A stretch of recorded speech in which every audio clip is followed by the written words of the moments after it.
Everybody loves giant monsters. Okay, well, maybe not everybody, but if you clicked on this video and watched this channel, I think you particularly probably love giant monsters. That's a very safe bet.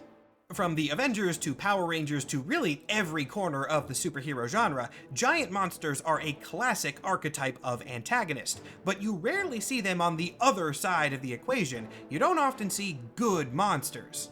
And to be clear, I'm not talking about like the Hulk here. I don't mean philosophical, is he man or is he monster? None of that. No, I mean big scary kaiju rampaging throughout the city, destroying everything in its wake. You don't often see that as a good guy, and for valid reason, I suppose. Today, I pose you a question. Sure, we don't often see superheroic kaiju, but if we did, wouldn't that be really cool though? Fortunately, I bring an answer along with the question. That answer is yes, and my source for that answer being yes is a little known and underappreciated superhero by the name of Kid Kaiju. To summarize him very quickly for the intro, what if you took a kid with a big imagination and a habit of doodling monsters and just kind of weaponized that whole thing? If that pitch intrigued you, you are very much going to enjoy today's video, and there's no need to beat around the bush any further. Let's just hop right into things. Kid Kaiju is a relatively new character, first appearing in 2017 outside of a very brief teaser cameo. But despite being recent, he has a lot of context that we have to go over to really understand what makes this character so cool. It is old context as well, going all the way back to the 1950s. Nowadays, when we think of Marvel Comics, we think of superheroes. That is the space that the company has very firmly established itself in, but decades ago, that was less the case. Marvel published books across all sorts of genres, and one of their favorites was horror. They didn't really dive into dark, deep, gritty horror though. In fact, they literally couldn't do that thanks to a regulatory body called the Comics Code Authority. Now this group has a whole history in and of itself, but for today's purposes, basically they were around to make sure comics weren't doing anything that was morally abhorrent by the standards of conservatives in the 1950s. As you can probably guess, this put horror comics especially into a very tiny box, as a lot of scarier topics were now outright banned. But one subgenre that Marvel learned they could sneak by the authority was giant monsters. And so, oh boy, did they publish giant monsters. These comics did not feature superheroes and were mostly about regular people. Civilians dealing with alien invasions of giant monsters, scientists making experiments that went wrong and created giant monsters, adventurers finding an ancient curse and unleashing a giant monster. A really giant monster was the only through line of these runs. Making this trend even better was the fact that most of these monster comics were anthologies, telling a different story every issue, and with every new story came a new monster, meaning that however many classic Marvel monsters you think there are, I'm pretty certain there are more. I'm gonna go through a scattering of my favorites here, of course, and as I do so, let's also talk about the complex formula that seemed to go into making a classic Marvel monster. Step 1, draw a big, bulbous guy with distorted features. There is no step 2. This is what like 80% of them were. Every now and then you would see tiny variations on the theme. Sometimes the big guys would be lizards or just a really large normal bug, but the vast majority of them were just large, bulky guys in various shapes and colors. As for naming your newly created monster, you have a couple of options. Option 1 is to make the name just kind of like a sound, and bonus points if it has a double letter somewhere in the name. Examples of this format include Grog, Kra, Sprag, Gorgala, Rombu, Goom, and who could forget the famous Googam, son of Goom? Don't want to put in the effort of making a weird new sound with your mouth? That's fine. There are other options available to you, like option 2, just kind of naming the monster the thing that it is, like the Stone Men or the Space Beasts. But if even that is too much work for you, you can just kind of not come up with a name at all. Other classic Marvel monsters include The Thing, the Molten Man Thing, and The Thing on Bald Mountain, all of which are distinct and unconnected. This one's just called It. The monster's name is It. They didn't even try. Now there's so many more of these that I could show you, but we do have to move on for the sake of time. At this point, you've seen enough to get the general vibe of these comics, which is that the old Marvel monsters were stupid, but stupid in a distinctly charming way. No one is saying that these are the pinnacle of literature, of course. They are cheesy pulp monster books, but they are great for that, especially as comparison now that Marvel has come so far. Nowadays, Marvel is a household name, and their movie adaptations make literal billions. Decades ago, they put out a comic called Monsters on the Prowl, where the villain was a monster named Monsteroso. How much has changed? The best thing about this, though, is that Marvel has not forgotten or tried to bury its roots in this monster genre. Hell, some modern Marvel characters first made their appearances in these books. This series featured the first appearance of Groot, of all characters. This particular monster would later be retconned into a different member of the same species as Groot, but still, the point is, these original monsters can affect Marvel canon, at least when the company wants them to. And this is what Kid Kaiju is all about.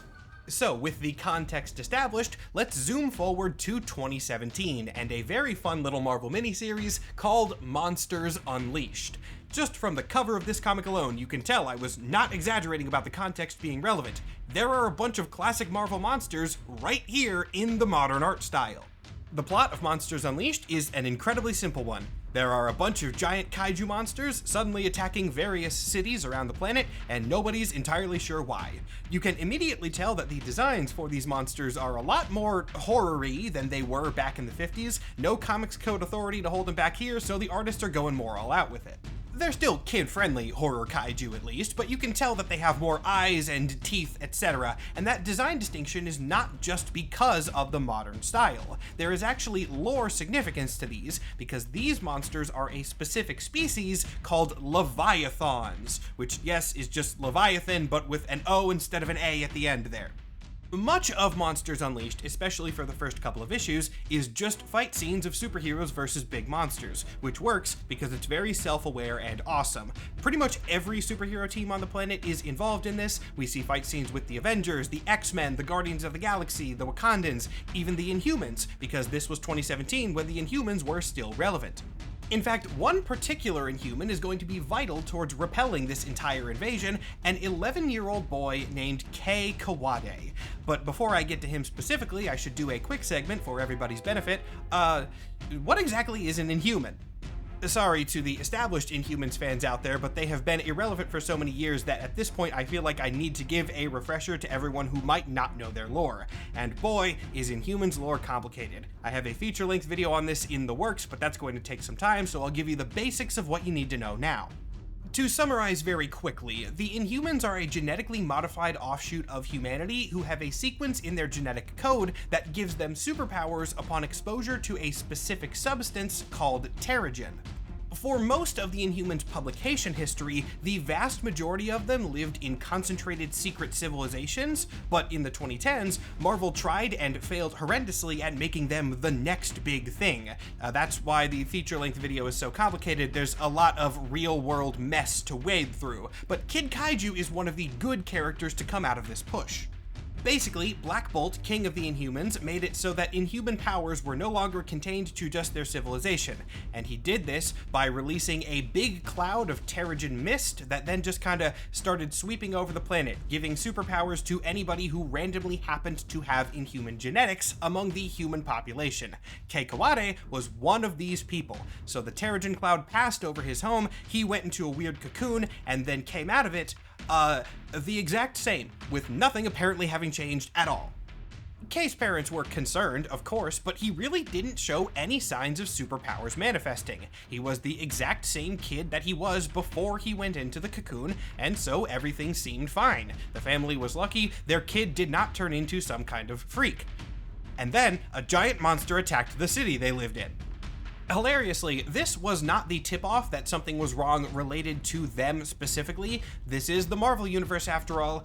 These things just kind of happen sometimes. However, Kei's father's job was destroyed in the monster attack, so the family moved, and shortly after that, the town they moved to was also attacked by a giant monster. Yeah, it's Marvel, these things happen, but two so quickly does not seem like a coincidence. We don't know too much about the next period of Kay's history. In fact, we only know as much as we do because of like one panel where his parents talk about it. But somehow they figured out that their kid, who happened to really like monsters, was connected to the monster attacks. They were just regular people who had no idea what to do about it though, so they just kind of kept moving as necessary, quote, hoping he would grow out of whatever this is. Maybe not the most responsible choice, but on the other hand, I wouldn't really know what to do either, especially since they didn't have definitive proof. At this point, Kay kind of seems incredibly evil. He was summoning monsters to attack every city that his family moved to. That's not a great look, but he wasn't doing it on purpose. Kay had no idea how his powers worked, and in fact, this early, he didn't know he had powers at all. That makes for a great transition to talk about what Kay's powers are exactly, because wow, they are specific. And I probably already teased what they are in the intro. I don't know, I record the intro last, so I have no idea what I'm going to say, but I probably said something. Regardless, let's go into the details. First and foremost, Kay is an artist, a very good one at that, especially considering his age, and monsters are his favorite thing. He collects monster action figures, he knows about the history of all the real ones in Marvel, and he draws them all the time. And when Kei Kawade draws a monster, he can use that drawing to summon it. And summon is the very important keyword here. When Kay draws a monster, he is usually, foreshadowing, not creating that monster out of thin air. He is drawing one that he's heard of out in the world, and then that monster, wherever it happens to be, is teleported to his location. This is the factor that makes Kay a tribute to the original era of Marvel monsters, because that's what he's hyperfixated on, meaning that the majority of monsters that he summons are real characters from the early age of Marvel horror comics. For the next couple of minutes here as I'm talking, I'll do a sort of side-by-side of a bunch of these monsters. On the left, I will put their appearance from their original comic back in the 50s and 60s and 70s, and then on the right, I will put them as they were summoned by Kay in Monsters Unleashed. This power already rules, and is a fantastic way to bring in some of that classic Marvel history to the modern day, but there are limitations and complications whenever he uses this. The big one being that he summons the monsters, he does not control them. The exact relationship of Kay to his summoned monsters is never 100% nailed down, but fortunately, when he calls something, they seem at least open to talking. Also, fortunately for everybody involved, Kay has a sub-superpower which allows him to talk to monsters and vice versa, so he can converse with everything he calls, whether or not it can speak in human languages. Open to talking does not necessarily mean that the monsters will listen to Kay, though. He does have to convince them to help, and often from a negative starting point, as they are not happy with getting teleported away from whatever they were doing. It is very good then that Kay decided to start doing this more seriously when Earth was under attack by the Leviathans. They provided a very good common enemy.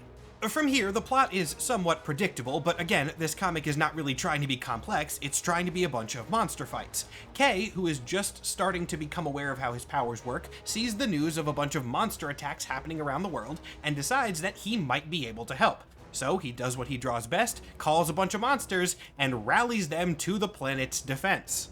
Since the monsters' homes are being threatened by the invasion as well, they agree, and thus the core of the Monsters Unleashed comic really starts beginning.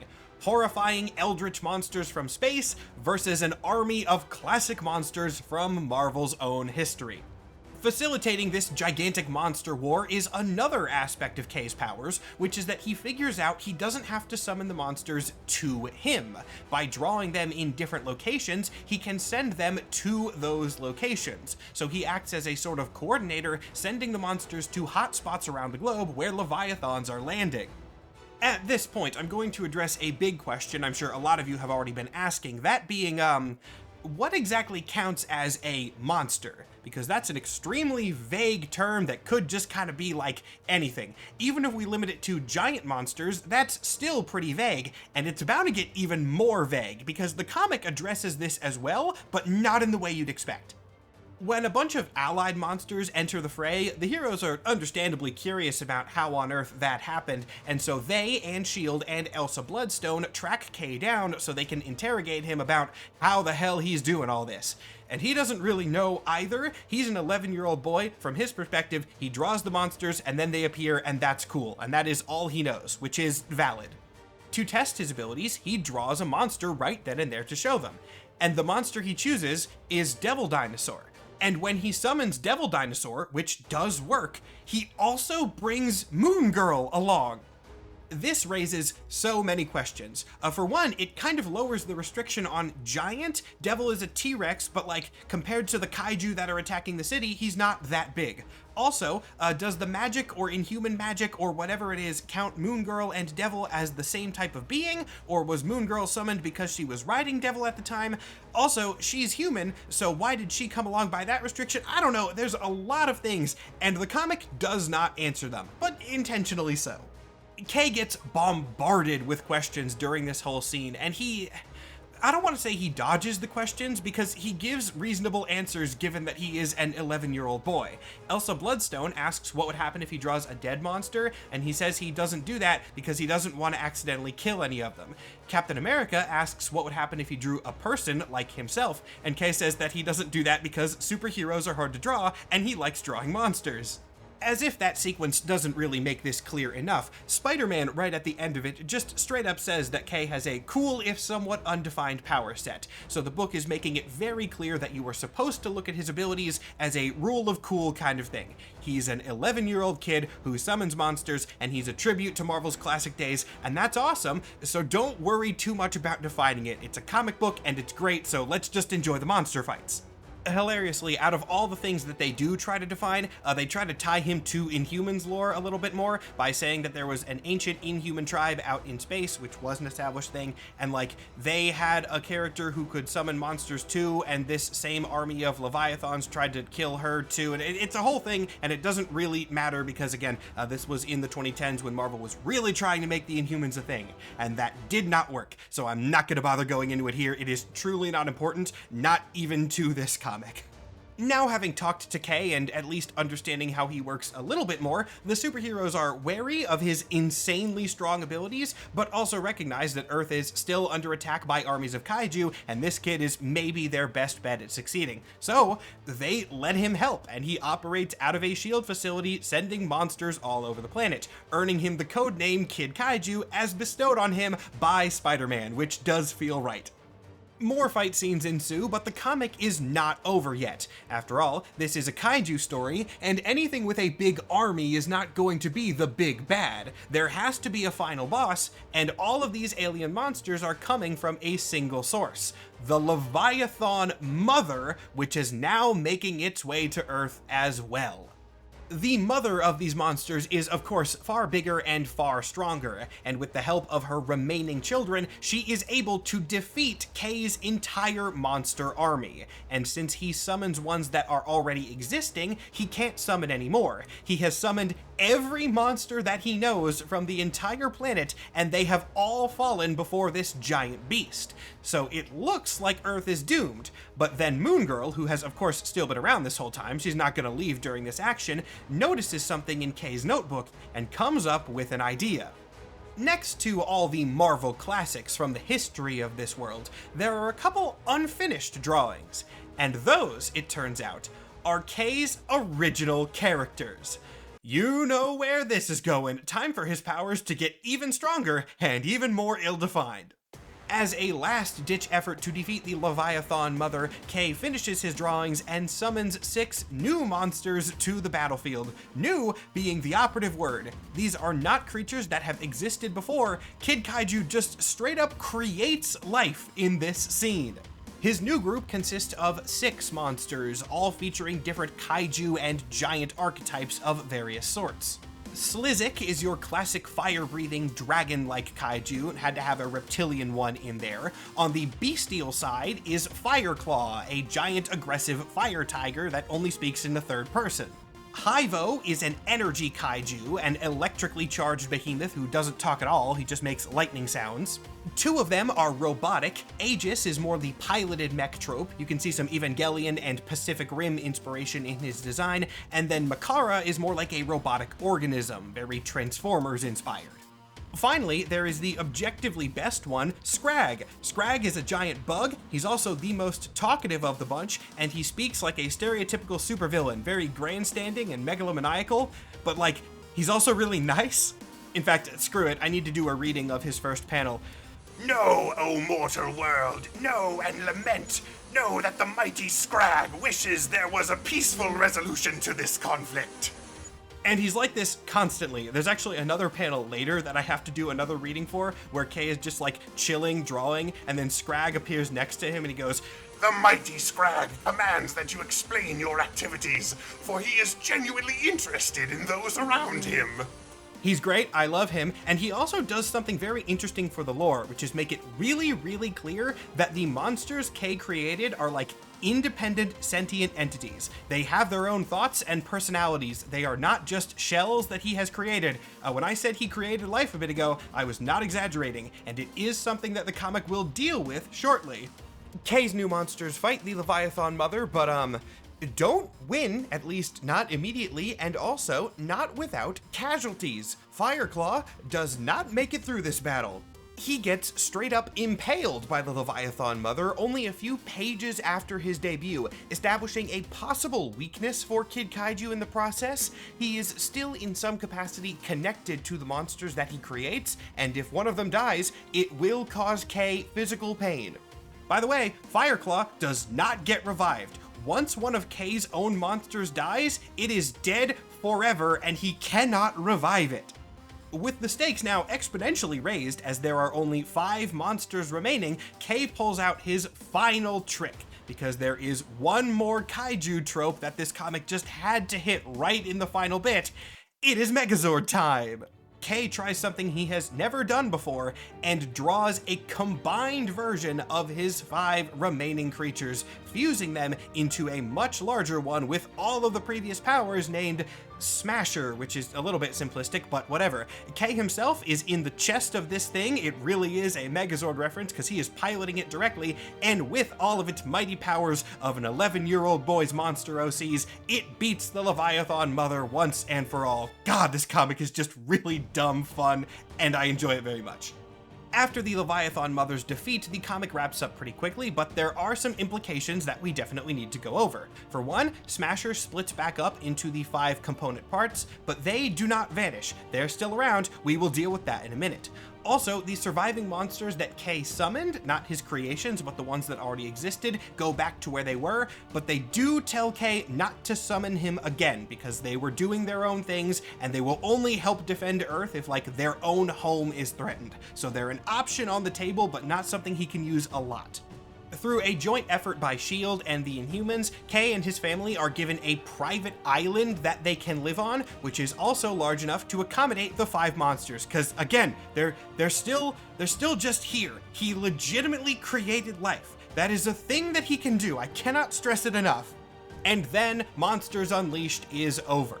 But fear not, Kid Kaiju gets a lot more content because after this big crossover event, he immediately got his own solo series, which somewhat confusingly was also called Monsters Unleashed. I don't know why Marvel did this, but there's a 5-issue miniseries called Monsters Unleashed, and then that leads into a Kid Kaiju solo, also called Monsters Unleashed, but with a different numbering system.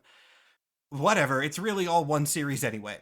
This new one picks up right where the old one left off, and follows Kid Kaiju, his family, and his creations as they live on their new island, figuring out how exactly Kay's powers work, and how he's going to be a superhero with his weird and also often very destructive abilities. This comic is written to be a kid-friendly one. It's very clearly Marvel kind of trying to target the Power Rangers audience, which makes it even funnier that the other main character is Elsa Bloodstone, who has been assigned to Kay as his kind of mentor and also monster hunter in case things go radically wrong, which sometimes they will. Monsters Unleashed, the longer series, unsurprisingly, puts K and his creations up against a bunch of kaiju, remaining leviathans to be specific. They didn't all die when the leviathan mother was defeated, and some of them have been hiding around Earth to pop out and cause problems later. But more interestingly, it does pit Kid Kaiju against regular-sized villains as well. In the aftermath of Monsters Unleashed, the event, a group of 4 super scientists, specifically MODOK, Mad Thinker, the Leader, and Mr. Sinister, heard about Kid Kaiju and what they can do, and rather than trying to stop him, attempt to recruit him. An interesting play on the fact that, yeah, K's powers kind of are more suited to villainy than heroism.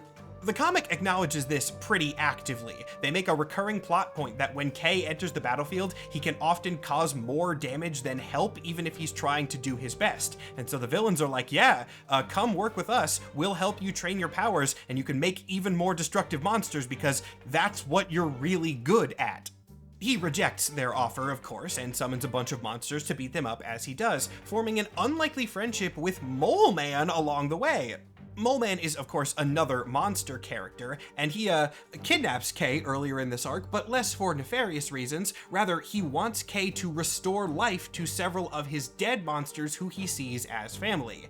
K cannot do that. This comic does put a hard limit on his power that he cannot revive things that have previously died, but we do get a very sweet moment where he draws Mole Man a picture of his monster family anyway, saying that even though they're gone, he shouldn't forget them. It's very cute. I like how they characterize K as like a wholesome kid despite all the damage he does.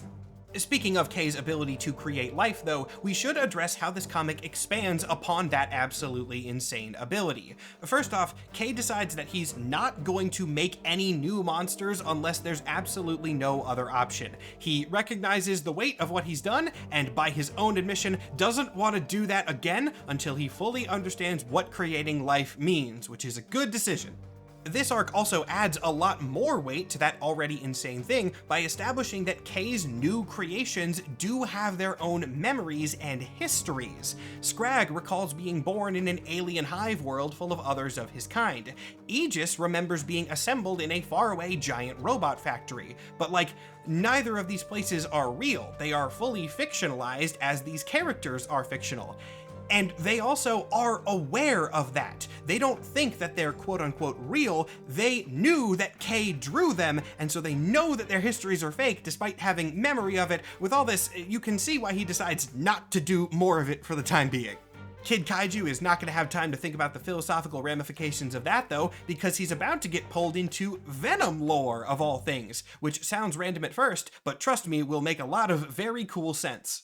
Pivoting to some context briefly, these things are called poisons. They are not venom, they are not symbiotes, they are parasites that prey on symbiote-host bonds. Kind of a hat on a hat, I know, but that is the point.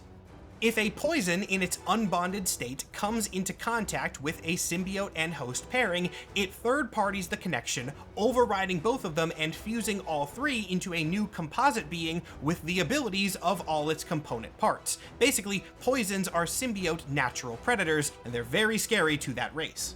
I know that's kind of a quick summary, but also poisons aren't like the most complex characters. If you do really want to hear more about them and symbiotes in general, I did a 2-hour-long video that's the history of everything you need to know for the symbiotes, so you can watch that after this one if you like. So how does Kid Kaiju get involved in this? Well, one day, he was just kind of daydreaming about a monster, not a monster that he was trying to make, and also not one that he had heard of before, just kind of a new one that was floating around in his brain. And he drew it half-heartedly and ended up summoning it by accident, because this was a monster from another universe. And apparently, he can do that! Yeah, as if Kid Kaiju needed another power boost, he can facilitate multiversal travel for his monster summons. Typically that would be pretty cool, but in this particular case, he summoned an alternate version of the dragon Fin Fang Foom that had been infected with a poison, making it far stronger, and more importantly, connecting it to the poison Hive Mind.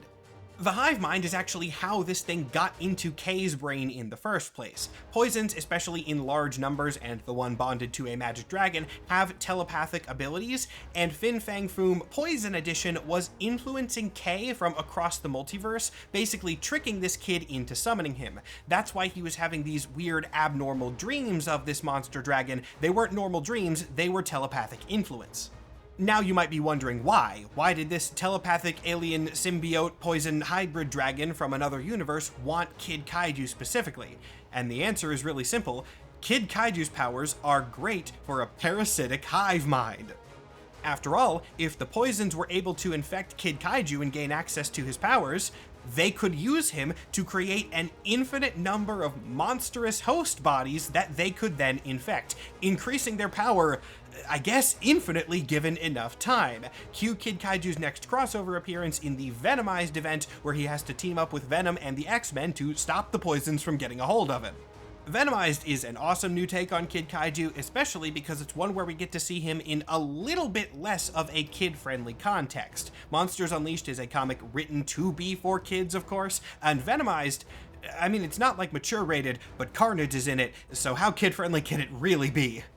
To hammer that point home even more, in the finale of Venomized, which I am going to spoil right here, Scrag dies! Scrag gets infected by the poisons and turns into a poison Scrag, and then Agent Venom stabs him through the heart, makes him explode, and Slizik incinerates him.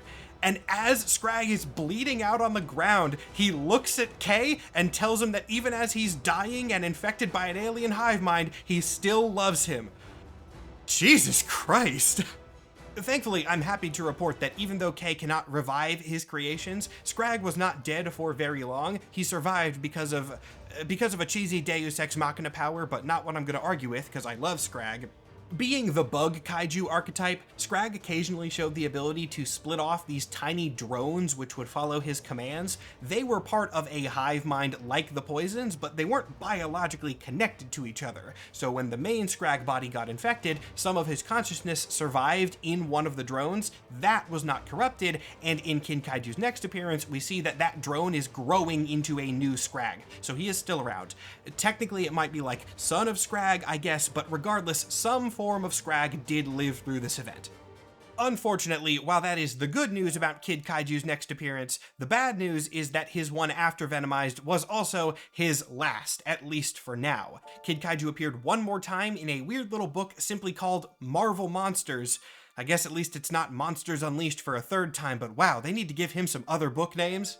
Though I guess in this case it's fair because Marvel Monsters is not really a Kid Kaiju solo, at least not for a good chunk of it. This comic is actively a tribute to the classic Marvel Monster days, and much of the book is like an art comic essentially, with a bunch of new takes on the monsters designs, and then these cool anatomical drawings which have more details on how they work. I'm not going to go through all these because it's just an art showcase, but I highly recommend giving it a look if you're interested. A lot of effort went into this, and it turned out well.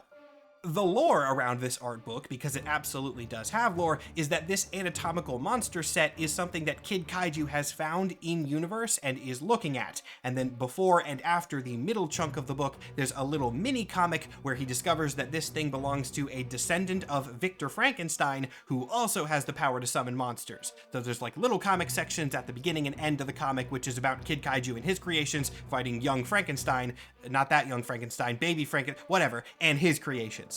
This monster tribute special released in 2019, and tragically, Kid Kaiju has not been seen since, though I do kind of get why.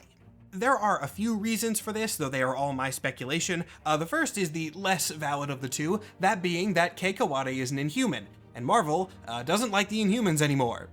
Only the top popularity Inhumans still get appearances after the failed push of the 2010s, and even then, some of them, like Ms. Marvel, have been converted to mutants so that Marvel can put them in more things without having to acknowledge the Inhumans. Marvel might be bringing the Inhumans back soon, though. We don't really know in what capacity. The comic that may do that is still releasing, and so I'm not going to go into details so I don't end up spoiling it. But like I said, I am in the process of making a feature-length history of the Inhumans video, so keep an eye out for that. It'll probably come November after I do spooky things for October. Back to Kid Kaiju though, I think the other and more valid reason why he doesn't appear that much is likely just that he is kind of a difficult character to write for. After all, Kay himself does not have any combat capabilities. He has to summon other monsters to fight for him, and there's a reason you don't see a lot of summoner superheroes. They don't really fit a lot of superhero tropes. All of Kid Kaiju's arcs up to this point, not that there have been that many of them, have revolved around one of two plot lines. Either A, monsters are attacking and K needs to make monsters to fight the other monsters, or B, villains want K's monster power and are hunting him down for it. Those are really the only two things, and those are the most obvious plot lines for him. This is not to say that you cannot tell unique and different stories with Kid Kaiju. I absolutely think there's potential there, and there's also definitely a fan base that will eat up anything featuring this guy. I mean, Power Rangers fans, Tokusatsu fans in general. There's also a Ben 10-like quality to Kid Kaiju that I think fans of that franchise will appreciate very much. All this to say, sometimes when I end a video with a character that hasn't appeared for a while, I will give my thoughts as to whether I think they will appear again in some form. The answer is usually no, or not unless very specific conditions are met, but with Kid Kaiju, no, he's coming back. He's absolutely going to come back at some point, and I feel very confident about that fact. Granted, when that happens, he may remain in his little classic Marvel Monsters tribute sphere, but I think that is okay. The original Marvel Monsters are weird enough that they keep a cult following, and Marvel will inevitably do another tribute or reference to them at some point. It would be such a waste for Kid Kaiju not to come back for that, as he was quite literally made for that purpose. For now, though, I guess Kid Kaiju is just chilling on his family's island, being a normal kid, waiting for the day that a Marvel artist wants an excuse to draw classic monsters again. I mean, until the Earth is attacked by giant monsters again, and I eagerly await that day. Thank you all so much for watching this video. It was nice to do one that's just a deep dive on a weird, obscure character that I like. I need to do that more often between the relevant and topical things. A nice mix of both is perfect. No massive announcements today. The main one is just that this channel is getting really close to 100,000 subscribers, so that's exciting. I will do some kind of 100,000 special at some point once we hit that benchmark, but it might be delayed a bit because, as I mentioned briefly earlier in this video, I do have some spooky topical videos lined up for Halloween season, so expect those in October. Otherwise, just standard stuff. I do have a Patreon as usual. Over there you can find early and ad-free access to all of my videos, as well as a Patreon exclusive video every month. There is 2.5 hours of bonus content over there already and counting. And as always, big extra thank you to the people already supporting me over there. It really does help a lot in letting me keep making these videos for you guys. Final thank you to Ruben Perez, the artist I work with for these videos. He drew the poses of the character you've been watching talk at you for a while, so go check him out as well. And with that, I will leave you not with a regular outro, but as a little reward for anyone who stuck around to the very end here, enjoy a few more covers from Marvel's classic Tales to Astonish series. God, comics are weird, and they've always been weird, I guess.